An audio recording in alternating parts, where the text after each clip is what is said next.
Right. Let's keep on pushing forward. Dear God, this final dungeon is a pain in the ass and certainly feels more annoying to go through than the one in the original Final Fantasy. And that's quite the accomplishment, since in the original Final Fantasy we had to fight our way through repeats of the Elemental Fiend bosses. But in this game, we've already had our rematch against the various Elemental Fiends, and that fight was dealing with all 4 of them at once in the same fight, with no chance at all to recover between any of them. Ugh. Look, I get it. This game was trying to be more epic than the games that came before it, but if you want to pull off epic, you need to have better storytelling. And this game's storytelling just doesn't quite measure up well enough to pull that off, I'm afraid. Not when all of its best moments are far behind us, and the writing has little to no idea how to actually do any kind of character development. I know, I keep on complaining about that, but again, it's not like the game has been giving us all that much fresh to work with this far into the game.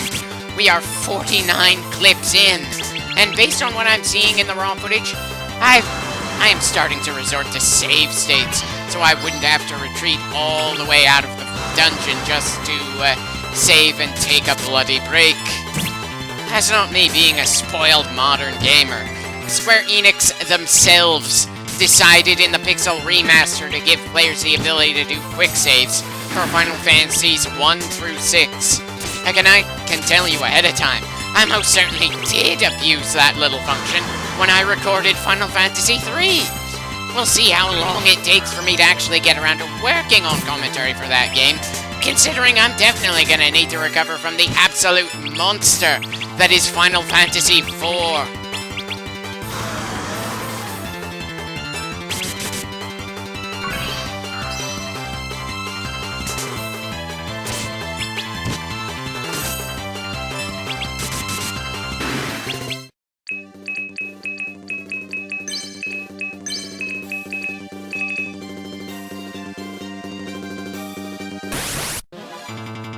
And yet another dragon shows up.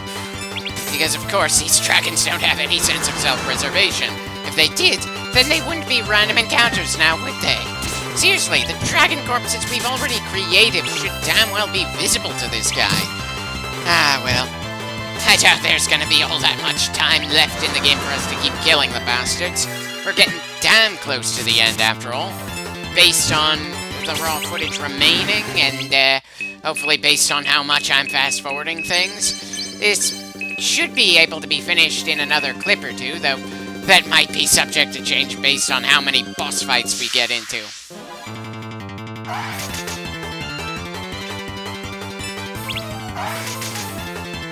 Considering how much health that Coughlin palette swap has, his name should not be Level 1 Murderer. Seriously, his full health is 5 digits long. Whereas I'm sure even if we managed to make it to level 100, that we wouldn't have a single member of our team who would go beyond 4 digits for their health. I know, part of the point in these sort of stories is that the heroes have to overcome some rough odds. Not that the odds feel all that bad when we're fighting against a bunch of moon maidens.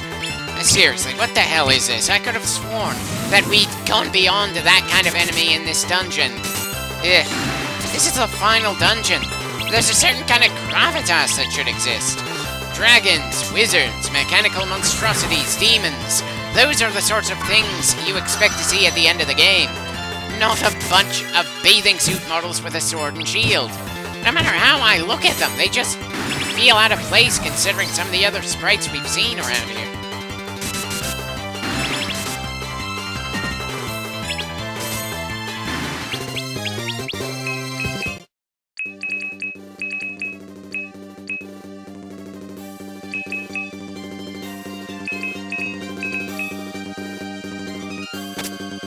Right. Of course the bathing suit is somehow more protective. Not that we ever see any visual differences in the character sprites when we change their equipment in this game. Hell, Rosa has had a bikini on since the game began. Not that it comes across as sexy in this game considering the way the sprites look both in and out of battle.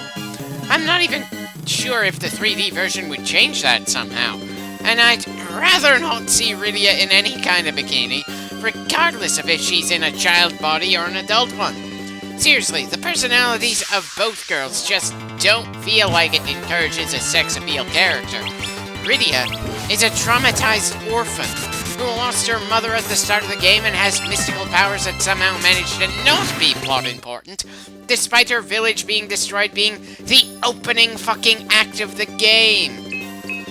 And while Rosa is the love interest of Cecile and apparently managed to capture Kane's heart as well, she doesn't really come across as the flirting or flaunting type.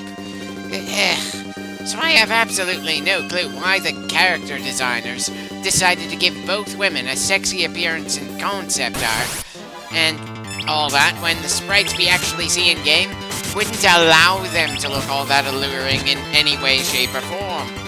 I suppose it's just something that's not really meant to make all that much sense. Anyway, looks like we found what seems to be another major weapon. Time to brace ourselves for another boss fight. As soon as we're done with this group of dragons, of course.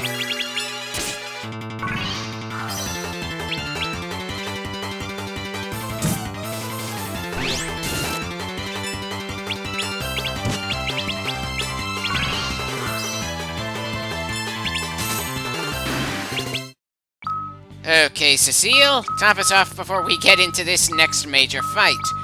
Now, if only I had some idea what this next major fight might be against.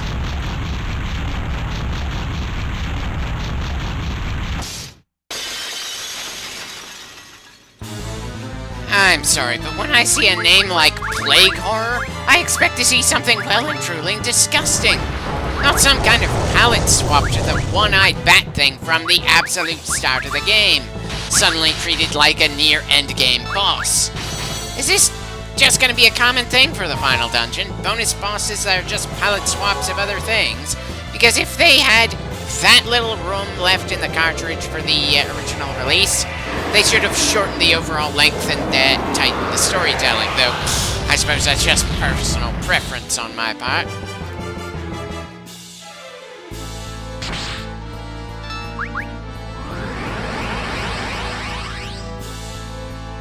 I'm going to assume that casting haste makes sure that the deadly effects of the earlier spell will start hurting us sooner. Excuse me for not being a fan of monsters that have a main source of damage that is essentially a status effect. Is it just me, or did they get way too into the idea of various gimmicks for the random and boss encounters in this game? I mean, sure, you want to add in some spice to the combat so it doesn't get boring or become something you can do with your eyes closed, but there's a reason I'm slow to record any of the Shin Megami Tensei games, even if I absolutely do enjoy them. There's only so much gimmicky bullshit I can stand in a single game before it starts feeling obnoxious. Granted, this game is nowhere near as ridiculous as many of the Shin Megami Tensei games and their spin-offs, at least in terms of the bullshit thrown at us, but still, I'm feeling some shades of that. And considering all my other annoyances with this game's story, and the lack of character development despite how long it is and how promising the start was, my annoyance at some of the mechanics for the fight is kind of going higher than it probably should. Ah, well, we've taken down that boss, not a single casualty on the team either. So let's keep on pushing forward and see how far we can go.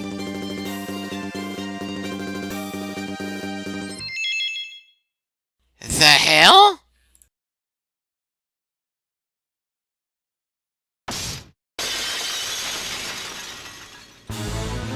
Is this another boss fight?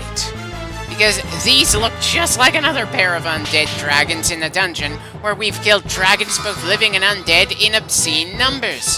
The fact that they cast Reflect kind of implies that they're bosses, but I'm not 100% sure. Especially since we got into a boss fight just one room ago. While not the most brutal thing the game has ever done so far, it's still something that caught me off guard.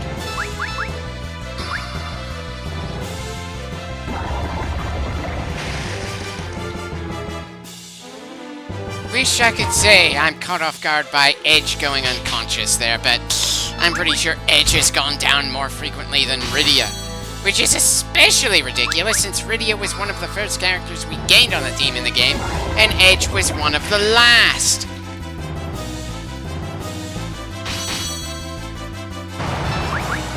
Right. That's one down. The other shouldn't be too much trouble. Hell, if this is the quality of the bosses, then we should be able to do a good job against the final boss. As a side note, I can't help finding it funny that for some reason Rydia's physical attack is hitting those undead bastards that damn hard. She has never been a physical powerhouse, and now she's hitting around the same range as Cecile, one of our strongest? Or at least how much Cecile would be hitting if he didn't have a type-advantaged attack of his own here. Dear God, he's hitting the bastard so hard that the game literally can't calculate damage numbers any higher than that. That's really not doing anything for the credibility of these two random skeleton dragons.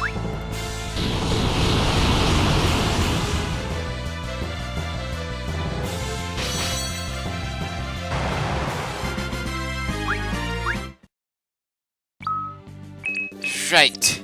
Let's get Edge back on his feet for whatever good that's going to do him. At least the whole team is in the 50s at this point. That's got to be worth something, but good God. We would absolutely have to go out of our way to grind and slow down if we want to be in the 60s before hitting the final boss. And I just do not see any reason why I should hold off on finishing this game for that long. Not when the story ran out of momentum a long time ago for me. Anyway, while the ribbons are equipable by anyone, it just feels better to give it to the ladies on the team. They are complete upgrades in every category compared to what Rydia and Rosa had on before. Understandable, but still kind of annoying in its own right. I just can't help feeling that, considering how the ribbon prevents pretty much all status effects, it should be amazingly protective even on the likes of Cecile and Kain. Ugh. I suppose that's why in later games, the ribbon becomes an accessory, not something that's just meant to take the place of a helmet or hat. Hold on, just going to quickly check online when accessories became an equipment category in the Final Fantasy franchise. Ah, apparently in the absolute next game, Final Fantasy V. Definitely a damn good one that I'm looking forward to LPing, though I'll probably go back and do Final Fantasy III first. Part of me is also debating with myself if I should try to force my way through Final Fantasy II, even if I absolutely can't enjoy the level up system or the level design there.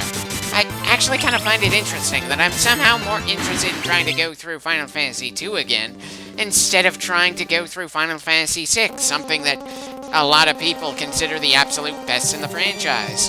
It's just weird. Anyway, it looks like the background for the terrain we're in has changed. I suppose that's a good sign that we're getting closer to the end. Given the fact that the rooms with the crystals had the same kind of flooring, it's certainly easier to imagine we're going to find even more crystals at the end of this. Well, that dragon certainly did a good job of making me feel worried there. Though maybe I shouldn't feel so worried since Edge was the only one who got into the red. And it probably says something that I'm this many clips in, and still worried about fighting against this game's version of behemoths.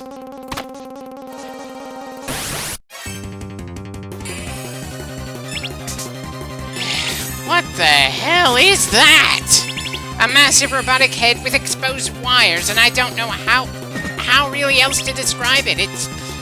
That just feels so weird compared to everything else we've seen. Okay, definitely pretty worried that Rydia nearly got killed in a single shot.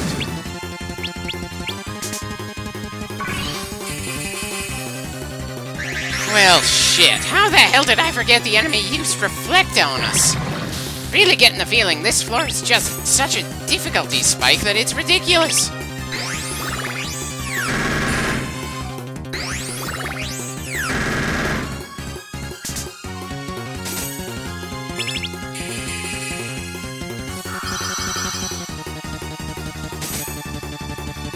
Well, at least the bastard's attempt to heal himself are far less effective than when I was trying to heal us and it backfired. It certainly took us a while to run away from that bastard. Dear God, this floor is making me worried about what we're gonna have to deal with next.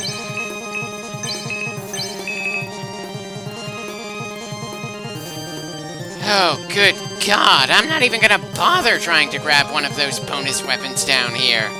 If the random encounters are going to be this damn brutal, I don't even want to know what the bonus bosses are going to be like here. At this point, I just want to rush to the final boss, no more prep work, and no more fighting other than that specific boss. Definitely a bad sign when it comes to game design when the player wants absolutely nothing to do with the final leg of the game whatsoever, and is only going through with it out of a sense of sheer obligation.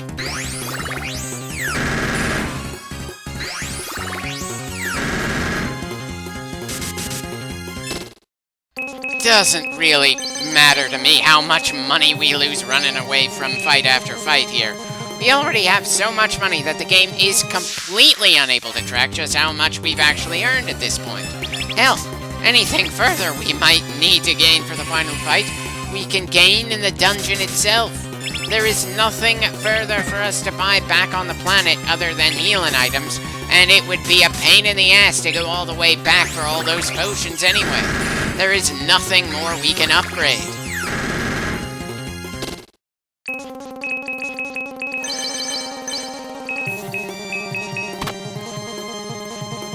Why the hell would we need a whistle for chocobos in here? Where would we even call in the big fat chocobo so we could trade around various items anyway? I don't see any spot that would be that specific for. As a side note, I kind of like the visual of the sun being directly below us, but it feels like the terrain is messing with my sense of where we are. I could have sworn we were in an alternate dimension inside of the moon.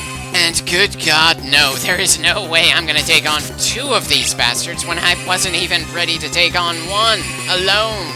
Seriously. This is just... ugh. God, with the sheer number of fights I've gone through to get this far into the game and the sheer amount of bullshit I've had to deal with, can you blame me for being sick of the fighting that we have to deal with in the random encounters at this point? Anyway, I'm kind of surprised we haven't seen anyone get knocked out on this floor, considering it seems a lot more difficult than the previous ones. But I suppose that's what happens when you start running away like you've walked into an old Scooby-Doo episode. Dear God, I just do not feel confident in this team right now. But it's not like we can change who the saviors of the world are at this point. These are our heroes. They've proven themselves by getting this far and fighting against quite a few things. It's just that the final leg of the journey has turned out to be an absolute nightmare. The kind of nightmare that makes me question my own sanity for considering ever doing the 3D remake of this game in the future. Especially since people say that the 3D remake of Final Fantasy IV is even harder than the 2D versions of it.